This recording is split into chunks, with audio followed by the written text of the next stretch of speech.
on this episode. You need to start repeating that to yourself over and over. I'm gonna get there and inspire millions of people. I got a glimpse of how good I could feel. I was disappointed in myself. You keep getting back to what you believe you're worth. I started losing weight because she did. And as I was asking that question, you started to cry. If I don't make a change, I won't be here in 20 years. I'm Ed Mylett. I'm an entrepreneur, best-selling author, and a life coach with one goal: to change people's lives.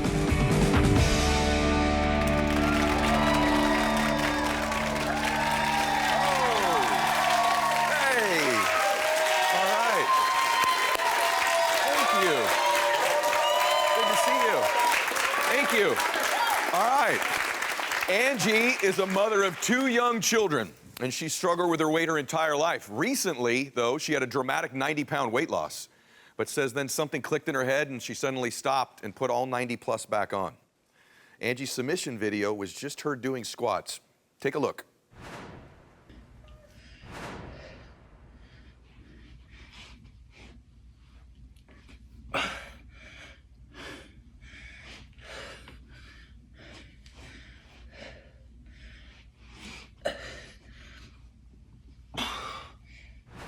So, Angie, Yes, sir. you're seeking my help to change. So what happened?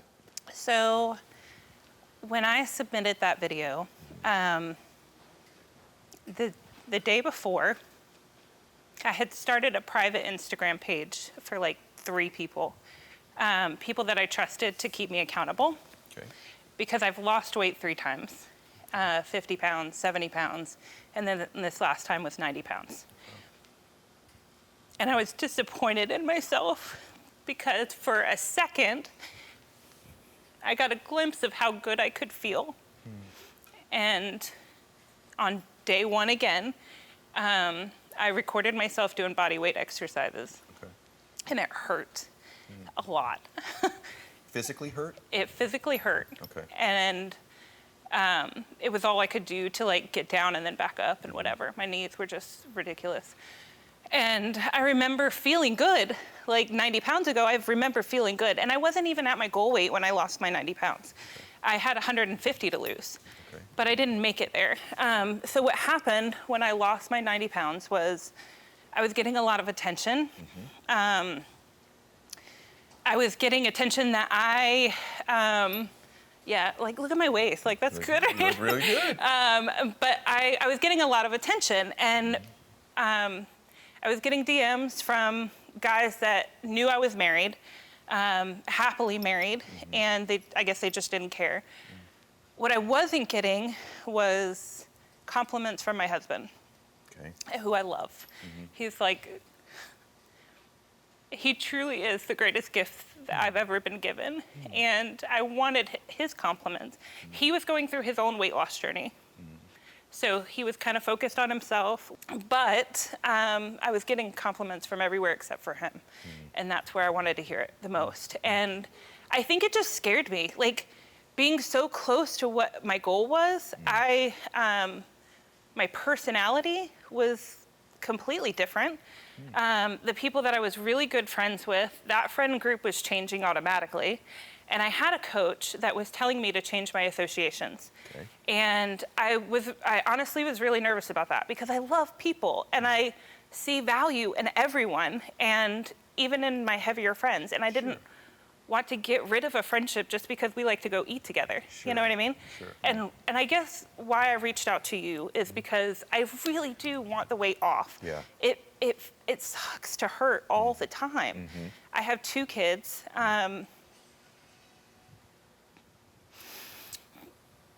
And I just want the best for them. Yeah. And they're gonna do exactly what I do. Yeah. I wanna ride roller coasters with my son. I want my daughter to know that it doesn't matter what you look like, but that you have value no matter what size you are. I wanna make them proud. And I want, the other thing is like, I can't do everything that I want to do with them. I have to analyze every chair that I sit in to make sure that I'm going to fit, let alone roller coasters. We just went to Universal and Disney, and I had to figure out which seat I'm going to sit in and which one I'm going to fit in. But I know my son wants to go on that ride, so I got to suck it in. Yeah. I just don't want to live like that. I know what it feels like to feel better, and I want to feel better. Yeah. And your husband lost the weight also, but Yes. he kept it off, correct? Yeah. So when I lost the 70 pounds, that's when he started his journey. Okay. And he kept going. The one thing that I really, really admire about him is that he's consistent. That's one thing that I lack, and I know that I lack, that I really want to get better at. But he's very consistent. He's very, he does habits every single day. He's got the same habits. So that's good, but Yeah. he kept the weight off. He did, yeah. Now, did that create any issues? You know, one of you gained it back, one of you sort of stayed the course. Did that create any issues? For me, it did. And I don't know, honestly, if I've ever told him that. Maybe I have. I tell him everything. But I knew I was getting DMs, right? So I was wondering what kind of DMs he was getting. Okay. And I'm sorry, but he's mine. I want him. Yeah. So I was nervous about that. I knew he looked good. Did he get them? He said he didn't. Okay. He said he actually gets them from guys more than he does females. Well, it's okay. So I was like, okay, that's fine. But do you believe that? Yes. Your face tells me you don't. Your words said yes, and your face, you literally just did. You went like this. You went, yes. I had to think about it. Okay. We have gotten to a place in our relationship where I do believe everything that he tells me. Okay. It wasn't always like that. Okay. But I think we are at a much better place now than we've ever been before. Okay. We had to go through some rough stuff to get there. Okay. But I'm grateful for it because, like I said, we're better now than we've ever been. Okay. And So- do you think that whatever that rough stuff is, was that a low point for you? Oh, absolutely. Okay. I questioned a lot because I know that he's my gift, but I felt like that was getting ripped away from me, and I was going to fight like heck to keep it. But it made me question my value. Yeah. It made me question, but why? You know what I mean? Why? I've always struggled with my value. I've always struggled with being enough. I could do good. I'm great at my career. I do great things in my career, but my weight has always been a thing. And I've always thought that if I showed any kind of self-confidence, I was being braggadocious or arrogant or, big-headed. And I don't want to be that way. I love people, and I just want to be friends with everybody, Well, your light shines. I mean, you're an amazing communicator. Thank The other thing you. you do really well, if you're not confident, is you mask it very well. That's a coping skill. But you appear to be very, very confident. I have the feeling that a little bit of the stuff that happened with your husband, though, has affected some of that, and also the fact that he's kept the weight off. I think it'd be valuable for him to meet with us too. Yeah. You like that idea? I would love to see him. Okay, so let's have your husband join us. Okay. Let's do that. So I could tell you've changed. The whole reason I started losing weight is because she did. How is your marriage now? If she stayed the way she is for the next 20 years, If I don't make a change, I won't be here in 20 years. you're going to lose this weight, just so you know.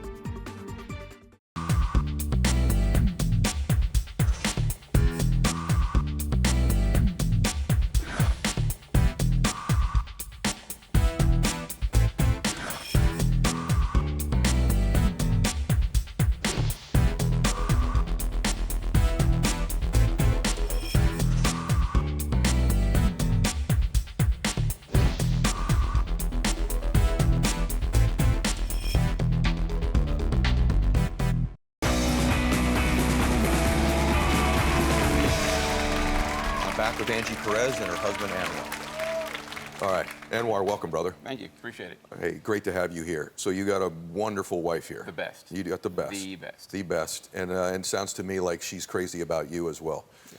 So let's get real just for a second, though. Obviously, something took place there when you lost all the weight and she didn't. That's really hurtful to her. We Yep. can sense that. But I'd like your feelings about that, and then how you feel about the fact that she's put it back on again, and what you think needs to probably take place from your perspective. So answer both those things. So I'll start with the second question first. Yeah. I think one thing about Angie that if you can tell by the pictures and maybe some of the things that she has said is that she's not a quitter. This isn't like a thing where she's, oh, I've never tried, and so I've always been this way. I've always lived with this. She may have always lived with it, but it's never not because she hasn't tried. Well, no matter what it is, she's always tried, and as a couple, we've always supported each other in that. No matter how crazy the idea has been for my wife to try something that she feels it's going to be a key to success for her, I've always pushed and said, yeah, I got your back. We'll do that. For me, when I started losing the weight, the whole reason I started losing weight is because she did. I wouldn't have lost 100 pounds if it wasn't for her. Congratulations on doing it, by the way.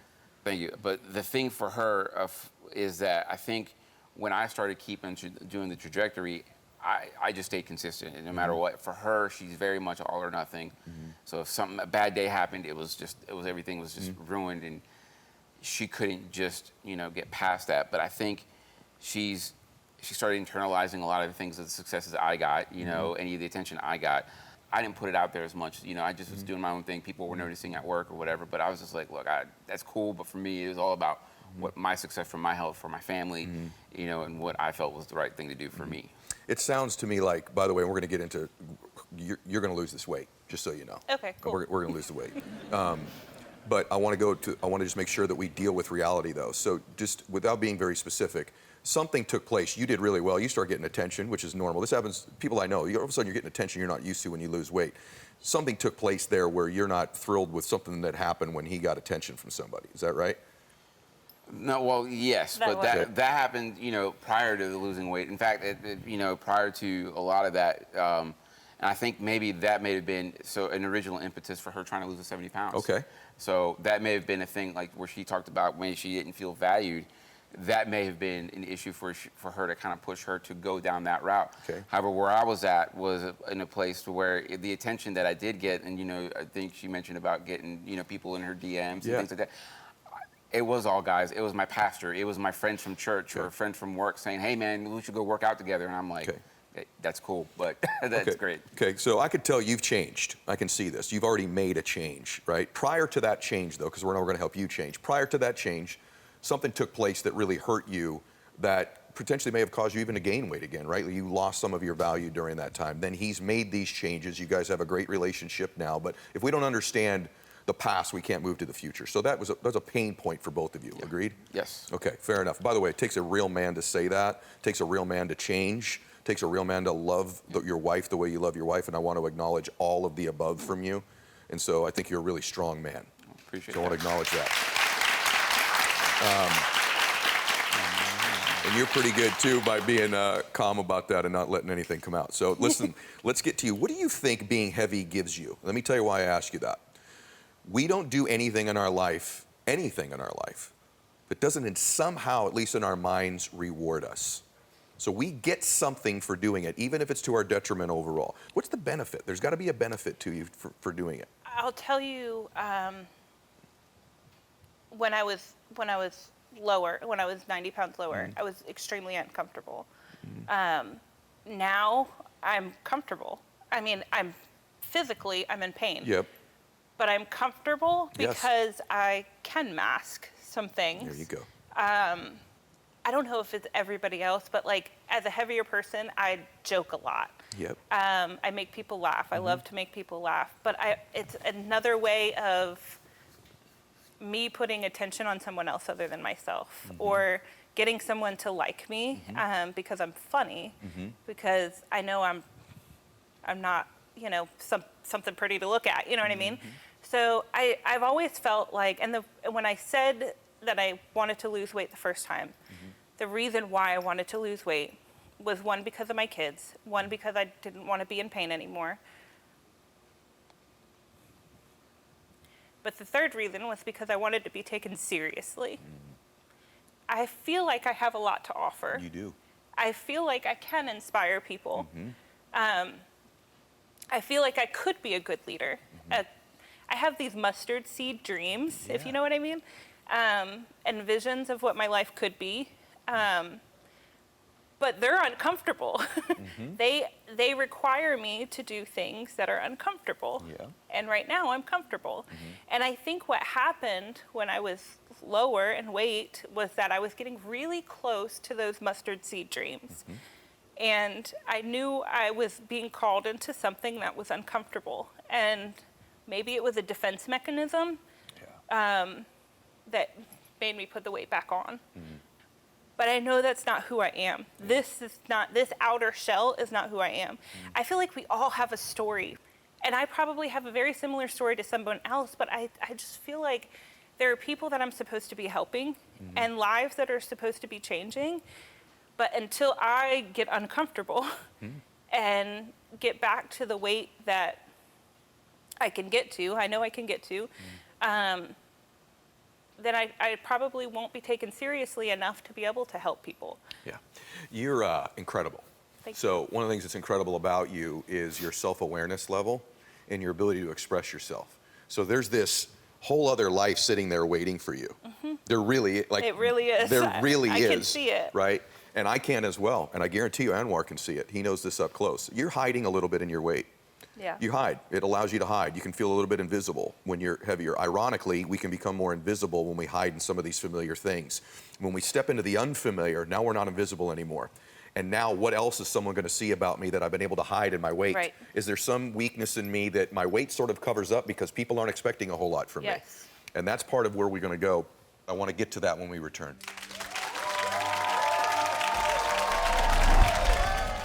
You're a healthy, vibrant, strong, beautiful woman, Angie, who happens to have gained a bunch of weight. But if we don't flip that, you're going to be a fat person who's lost weight. I'm back with Angie Perez and her husband, Anwar. I'm curious about, you not being willing to take a compliment from somebody. And I really want to go there just for a second because there's a reason you don't. But I want to ask you, so you're saying if someone said to you at any point, even when you were losing the weight, wow, you look beautiful today. What happens to you when what about when Anwar compliments you? Does he compliment you now, or is that still an issue where that's not happening enough? Honestly, Yeah. I don't believe it when anybody said it. You complimented me a couple times. Yeah. I think you're full of it. Like, I don't believe it. Yeah. Like, in my head, Yeah. I don't believe what you're saying is true. Yep. When someone says, oh, you're beautiful. Well, thanks for making small talk with me. That's great. But in my head, I don't believe it. Stay on that for a minute. What about the thing that I told you about you being a very self-aware person? Do you believe that? That I do believe. Oh, okay. Okay, and the reason why is because I've journaled. I've trying to figure out what's going on. Okay, what about the fact that I said you were really good at expressing yourself? Do you believe that? Probably too good at that. Okay, so we're 2 out of 2 of the things I've told Yeah. you. Let me ask you this. Do you think you're a very sensitive and feeling and kind and caring person? Yes. Look how you said that. That's interesting. So that's now 3 things I've told you about Yeah. yourself that you know to be true. Yeah. What about your intellect level? Your ability to read and feel things and translate it and understand it. Yeah, I'm a quick learn. Oh. Is that what they call it? Quick Yeah. study? Yeah, you are. Yeah. Yeah. So it sounds to me like there's a whole lot of you in there that you actually do believe to be true about yourself. By the way, far more important things than what one looks like. Okay. You already believe to be true about you, right? And so I think one of the compliments that you really have a hard time taking, though, is the visual, the physical. physical. You look beautiful, Yeah. or you are beautiful. Yeah. And I feel that. Do you feel that way, Anwar? Yeah, 1000%. Yeah. How do you think your marriage is now? In other words, I want you to answer this honestly. How is your marriage now if she stayed the way she is for the next 20 years and things stayed status quo right now, not just her weight, but just the way things are overall? I'm going to let you both answer that. How do you believe your marriage is right now? I believe our marriage is great right now. At the same time as I want to have those 20 years. I want her health to be, at a level where we can be here 20 years from now. I don't want to be, I'm almost 40. I don't want to be in a position to where I'm almost 60 and we're having to push each other in wheelchairs, because growing up, my family, I had a grandfather who was 95 playing with my son, and he's in his walker, both of them in their own walkers. But the idea is that he was mobile. He was doing things with his great grandkids, and I would want to see a life like that. Okay. And I want Angie to see a life like that. So, in 20 years, I think our marriage will be great from a personal level, but from a health and physical, I just want her to be able to make those 20 years. Okay. And as I was asking Anwar that question, you started to cry. So I want you to ask, how do you believe your marriage is? Do you feel like there's a trusting bond there now? Do you trust that everything's going to be okay? And why were you getting emotional when I was asking him? Because if I don't make a change, I won't be here in 20 years. Okay. I know that about myself. My blood work looks great, but I know I won't be here in 20 years if I keep going. Okay. Do you want to change? Absolutely. Okay. Do you want me to give you some advice and some tools so that we can change? Was that a definitive yes? Yes. Okay. And Anwar, if I give her those advice and tools, you'll support it 100%? 1,000%. Okay. We'll be back in just a minute to talk about just that. Stay with us.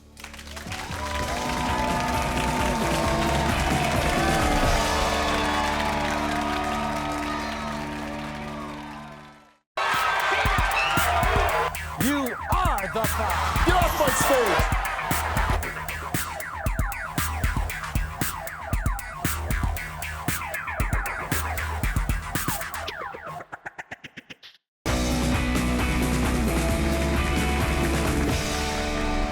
First things first, the whole stuff with your compliments and the different things you take.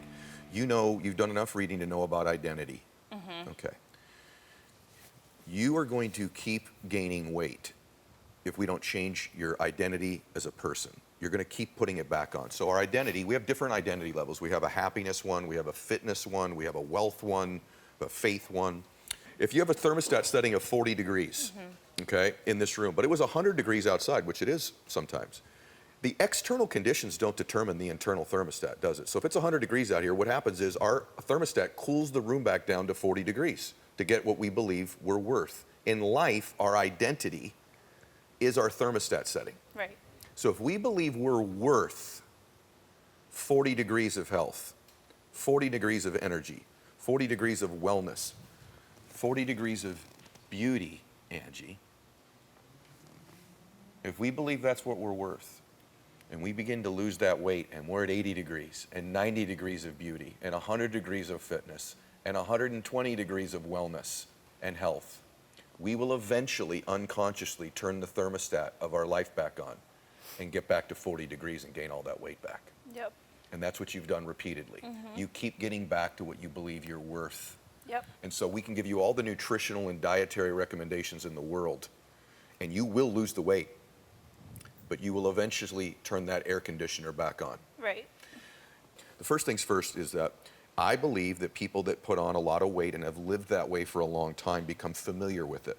So our minds move towards what we're most familiar with. Yes. Right? So any thought you have in your life, if you become familiar with it, you end up moving towards that thought or that belief repeatedly. So the circumstances can change, but you eventually kind of get back to that belief system or that emotion. So if you're someone who lives in anger or fear or anxiety, no matter what life conditions I throw at you, you'll eventually find a way to get some fear, anger, and anxiety. Yep. Right? If you're a blissful, happy person, no matter what I throw at you in life, you saw this with other people on the show, they find a way to get back to that emotion. If you believe you're a heavy person who happens to have lost weight, you will eventually move back to becoming that person you're familiar with. Yep. But what if all this time you've been a woman deserving of health and beauty and fitness who's gained weight, and we get back to that person? That's the first belief system, is that we need you to begin to believe, to tell yourself, to repeatedly see it over and over and over again. What we say to ourselves repeatedly over and over again, we begin to believe. You're a healthy, vibrant, strong, beautiful woman, Angie, who happens to have gained a bunch of weight. But if we don't flip that, you're going to be a fat person who's lost weight. And you're going to come back to being that heavy person again. Does that make sense to you? Yes, absolutely. Okay. Everybody with me on that? Say yes. You've got to begin to believe this about yourself, that you're worth it. The second thing I want to ask you is that if you were to keep the weight off, you'd obviously do it for Anwar, you would do it for your kids. Is there any other reason why you would do it? What would the other reason be? You want to live a long time, you've given me those reasons. Is there anything else? To step into what I envision I'm supposed to be doing for my life. Because I've pictured what I'm supposed to be doing. And it's like, if you take the degree thing, you know, it's snowing in here, but I can see the sunshine outside. Beautiful. And I just want to go out in the sun. Yeah. And I know that's where I'm supposed to be. It's just I'm not out there yet. Yeah. That story that you said earlier was really profound. And when you were saying it, I was picturing you in 4 years somewhere on a stage telling the story. That's exactly what I picture. For you, and Wow. I haven't said that to many people. Start but saying it. I don't even know what I would say, but I know that I'm supposed to be on a stage. I actually have an idea for a book in my head. Look at you. I don't know the pages in between. That's okay. But I feel like that's what I'm supposed to do. That's the sunshine. I'm just living in the snow. I love what you just said. By the way, isn't it amazing that I have this thought and you've already begun to think it? Because I picture you doing that. I picture that this woman who's a fit, strong, vibrant, healthy, beautiful woman who happens to have gained a bunch of weight is going to start to raise that thermostat setting slowly but surely as she repeats that and says that and dreams, has this imagination of being on that stage someday and uses that as the vision. Okay. So I'll give you 3 quick prongs on changing your identity. Okay. Some type of faith, whatever that means Got to it. you. I know you do. But whatever that means to you, don't just use your faith at church on Sunday or the mosque or the synagogue. Your faith should be when you're eating. Your faith should be when you're walking your everyday life. Begin to bring your faith and the power of that into your fitness and your health and your wellness. Number 2 is your intentions. We do not give ourselves enough credit for our intentions, meaning if you were more fit, what you intend to do with this isn't to show off and cheat on him and get a bunch of guys. You want to get on stage and inspire other people. Absolutely. Well, my God, your intentions for getting fit are unbelievable. You need to begin to give yourself credit for your intent to get fit.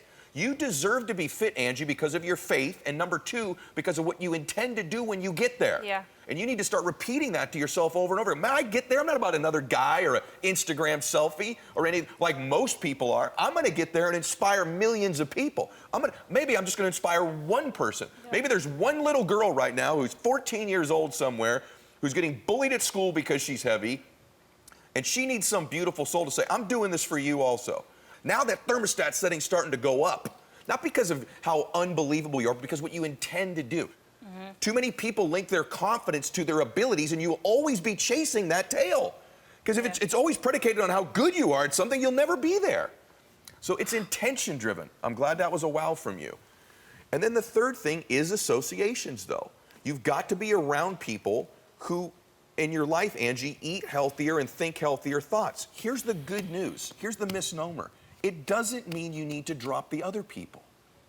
You just need to add people to your circle. You don't eliminate humans in order to make changes in your life. If they're detrimental to you, yes, but if they're just someone who loves you, then maybe it's just adding someone to your circle. Does that make sense to you? Yes. Are you willing to take those changes I've recommended and implement them? Yes or no? Yes. Okay, will you 100% support her and you remind her faith, intention, association? By the way, you're a great association, brother.